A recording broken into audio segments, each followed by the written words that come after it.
السلام علیکم۔ تقسیم ہند سے پہلے کی بات ہے کہ لائل پور کے ایک گاؤں میں عجیب واقعہ پیش آیا۔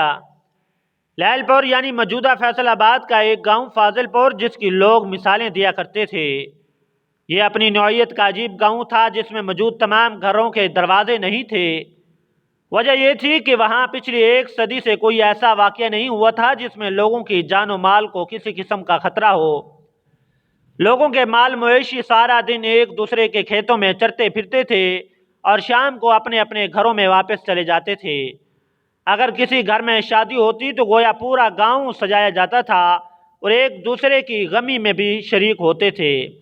اسی گاؤں میں ایک ذمہ دار جس کا نام نواب چاند تھا، یہ کاشتکار ہونے کے ساتھ ساتھ ایک انگریز کمشنر کا منشی بھی تھا۔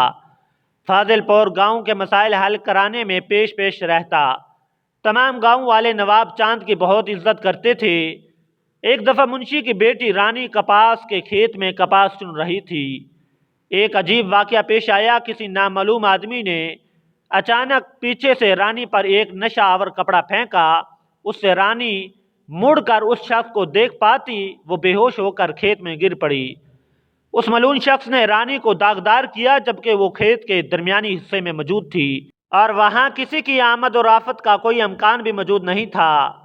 کافی دیر بعد رانی کو ہوش آیا تو وہ نیم برہنہ حالت میں تھی۔ اس کے آدھے کپڑے پھٹ چکے تھے اور اسے اس بات کی خبر لگ گئی تھی کہ اسے زیادتی کا نشانہ بنایا گیا تھا۔ رانی کا جسم سر سے لے کر پاؤں تک پسینے سے شربور تھا اور وہ ڈر کے مارے کانپ رہی تھی کہ اب کیا کرے۔ اس کے دل میں خیال آیا کہ اپنی نس کاٹ کر اپنی زندگی کا خاتمہ کر لے۔ پھر اسے اپنے باپ یعنی منشی کا خیال آیا۔ وہ جانتی تھی کہ اس کا باپ اس کے سہارے ہی زندہ ہے اور وہ اپنے باپ کی اکلوتی اولاد تھی۔ ماں کی وفات کے بعد باپ بیٹی ہی ایک دوسرے کا سہارا تھے۔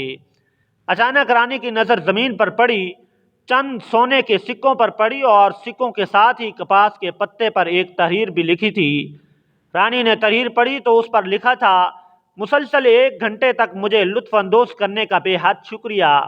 یہ میری زندگی کا یادگار گھنٹہ تھا جس کو میں مفت میں کیش نہیں کرنا چاہتا تھا، اس لیے ان لمحوں کی قیمت بھی ادا کی ہے۔ یہ سونے کے سکے تمہاری قیمت ہیں۔ رانی کو کچھ سمجھ نہیں آ رہا تھا کہ وہ کیا کرے۔ وہ پتا اور سکہ اٹھائے، کپاس کے پتوں سے اپنا آدھا جسم چھپایا اور گھر کی بجائے قاضی کی عدالت میں جا پہنچی۔ وہ اپنے باپ کا سامنا نہیں کر سکتی تھی۔ اسے معلوم تھا کہ اگر باپ رانی کو اس حالت میں دیکھے گا تو اس کی سانسیں رک جائیں گی۔ عدالت میں پہنچی تو قاضی سے کہا: قاضی صاحب، اس گاؤں کی بیٹی پر بہت ظلم ہوا ہے۔ اگر یہ دن غروب ہونے سے پہلے میرے مجرم کو نہ پکڑا گیا تو ایک اور ظلم ہوگا۔ قاضی نے جب رانی کو اس حالت میں دیکھا تو غصے سے کانپنے لگا۔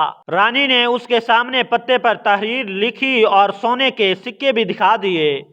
قاضی نے حکم دیا: اس گاؤں کے تمام مردوں کو عدالت کے اندر جمع کیا جائے۔ کچھ ہی دیر میں تمام مرد عدالت میں جمع ہوئے اور ایک شاہی شناسی کو بلایا گیا جو لکھائی کی شناخت کر سکتا تھا۔ شناسی نے ایک ایک کر کے سب کی لکھائی چیک کی، مگر کسی کی بھی ہینڈ رائٹنگ میچ نہ ہوئی۔ رانی کا باپ منشی بھی عدالت میں پہنچ گیا اور بلند آواز میں چیخ چیخ کر کہنے لگا کہ گاؤں والو، آج تم سب کے لیے مر جانے کا موقع ہے۔ میں نے تم لوگوں کے حقوق کے لیے جنگ لڑی، اس گاؤں کی فلاح کے لیے دن رات محنت کی، مگر افسوس کہ تم نے میری بیٹی کو ہی داغدار کر ڈالا۔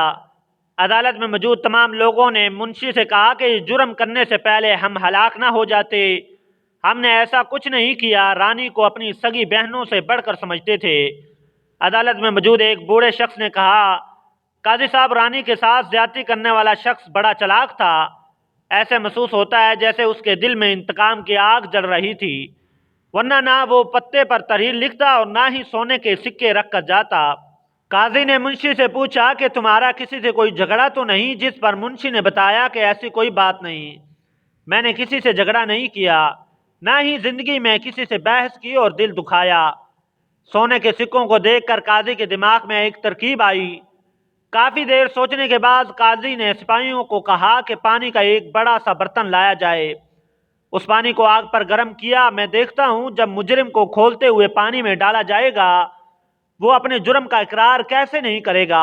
عدالت میں موجود سب لوگ خوف سے کانپنے لگے اور قاضی سے التجا کرنے لگے کہ خدا کی قسم، ہم بے گناہ ہیں، ہمارے ساتھ ایسا ظلم مت کیجیے۔ ایک بڑے سے کڑاہے میں پانی کے گیلن ڈالے گئے اور اسے آگ پر گرم کیا گیا۔ قاضی نے حکم دیا کہ عدالت میں موجود تمام مرد ایک قطار میں کھڑے ہو جائیں۔ یہ بات سنتے ہی گاؤں کے مرد حضرات کی چیخیں نکل گئیں۔ اپنی موت سامنے اپنی آنکھوں سے نظر آنے لگی۔ ایک بوڑھے دیہاتی نے قاضی سے کہا، قاضی صاحب مجھے آپ کھولتے ہوئے پانی کے کڑاہ میں نہ ڈالیں بلکہ سیدھا آگ میں ہی ڈالیں۔ جب آپ نے ہم سب کو بے گناہ مارنے کا ارادہ کر ہی لیا ہے تو پھر ایسی سزا دیں جو سب سے زیادہ تکلیف دہ ہو۔ قاضی نے قطار میں کھڑے مردوں کو گننا شروع کیا اور سپاہی سے کہا کہ وہ سونے کے سکے لے آؤ۔ سپاہی سونے کے سکے قاضی کے سامنے لایا تو قاضی نے انہیں کھولتے ہوئے پانی میں ڈالا۔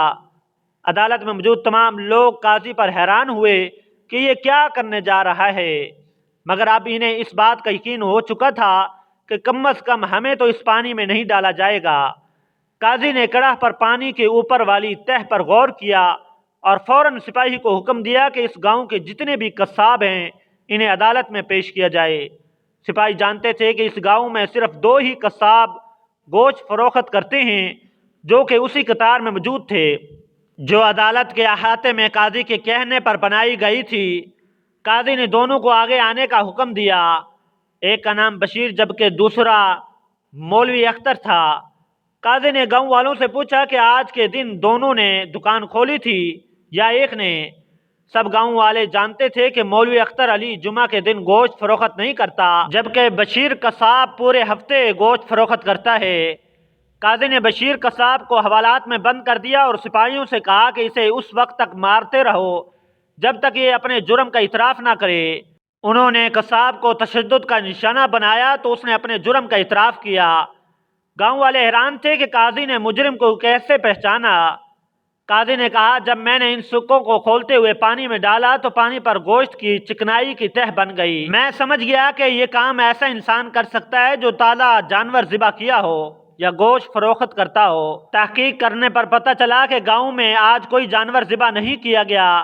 سارا شک ان 2 قصابوں پر ہی ہوا۔ آج چونکہ جمعے کا دن تھا لہذا مولوی صاحب نے آج اپنا پھٹا بند کر رکھا تھا۔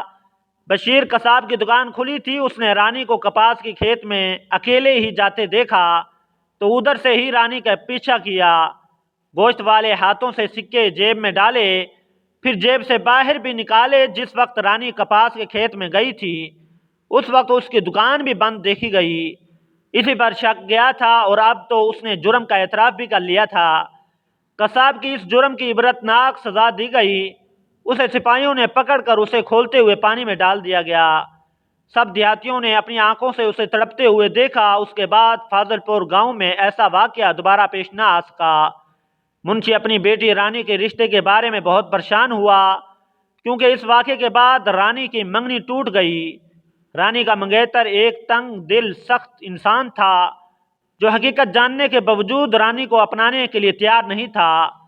منشی کی پریشانی کو دیکھتے ہوئے قاضی نے رانی کو اپنے بیٹے کے لیے مانگ لیا۔ منشی نے عزت کے ساتھ رانی کو اپنے گھر سے رخصت کیا اور رانی نے اپنی نئی زندگی کا آغاز کیا۔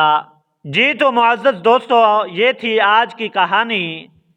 کہانی پسند آنے کی صورت میں ویڈیو کو لائک کریں اور اگر آپ ہمارے چینل پر نئے ہیں تو اس طرح کی مزید اصلاحی کہانیاں دیکھنے کے لیے ہمارے چینل کو سبسکرائب کر کے ساتھ میں موجود بیل آئیکن کو بھی دبا دیں تاکہ ہر نئی آنے والی ویڈیوز کا نوٹیفیکیشن آپ کو بر وقت موصول ہو سکے۔ ملتے ہیں ایک نئی ویڈیو کے ساتھ، تب تک کہ اپنا بہت سا خیال رکھے گا۔ اللہ حافظ۔